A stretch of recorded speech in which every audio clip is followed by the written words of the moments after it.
Alright, hello there friends. Coach Mitch from CrossFit by Design. Today we're going to talk about the air squat. I know it's not the most exciting thing in the world, but there's actually a lot going on in the air squat. So first of all, what's the air squat? It's just a bodyweight squat. Not a bodyweight squat, but you squat in the air. So it looks like this. Pretty cool. So, as far as setup goes, I place my feet at shoulder width, outside of my hips, little to no angle to my foot. So I can angle out a little bit, but I don't want to angle out too much, because if I angle out too much, that invites my knee to sort of come in, and that internal rotation of the knee is that meniscus destroyer. So what I need to do is keep my feet straight, because the first thing I'm going to do, and the first thing that we teach everybody here, is to tear the ground apart with your feet, and what that's going to do is straight away you'll feel that pressure come on in your knee, and your knee is going to be forced to go out over your ankle. And that's what I want in the air squat. So that's the first thing we do when we set up. Get that stance. You can have a little bit of angle, because initially if mobility is an issue, getting a straight foot is going to be a problem. So a little bit of angle is okay. And then I just tear the ground apart with my feet. So it's like I've got a bit of paper in between my toes, and I'm trying to, hopefully you can see my feet, I'm trying to do that without actually moving my feet. So going for my setup, tear the ground apart with my feet, and I just set my hips back and down. So just turn to the side so you can see. I'll just go back and down like that until I reach below parallel. Right? So what I need to do here is maintain my position the whole way through the squat. So if I've got, this is me standing in good posture, so chest up, shoulders back, lumbar curve maintained.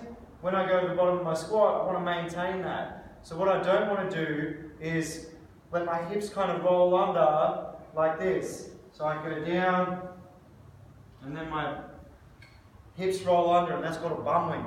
What I want to do is keep my abs on nice and tight, keep my chest up, and then if mobility is not an issue and it's more of just a position thing, then that'll kind of solve the problem. However, if you're lacking in your mobility, keeping your abs on tight won't really do much for you. So what I want to do is maintain that lumbar curve the whole way down, and all the way up. Sink below parallel, all the way up. No change in the position of my back, just like when I'm doing any lifting or anything like that. So, a couple of ways to kind of combat that, well, I shouldn't say combat, a couple of sort of band-aid fixes while you work on your mobility would simply be just to not go that low. So I'd set up for my squat, and I go down, and if right here is where I lose position, then that's as far as I go. So that is still a better squat than sacrificing your position just for depth. I mean, eventually, yeah, depth is the goal, but until you can work on your restrictions to get you there, it's not worth making the sacrifice to your position just to get to the bottom of your squat. So that's one fault with getting down low, and again, there could be multiple things going on there, but the thing that we'll just say at the moment is you're not trying to sacrifice your position. Okay, so the other thing would be if I'm super tight through my ankles, through my calves, when I go down into my squat, I can't help but go into my toes. I just can't seem to, as much as my coach cues me to go back and down, back and down, back and down, I just can't do it. So again, another band-aid fix is just to get some plates to put your heels up on. So this isn't solving the problem. It's just giving you something to work with until you can figure out how to get more mobile through your ankles, through your calves. So I chuck my heels on there, and then you can see as I go down, I can stay in my heels. So I can keep my weight back in that heel, which is what I'm trying to do with the air squat. I go hips back and down, heel heavy. Sweet?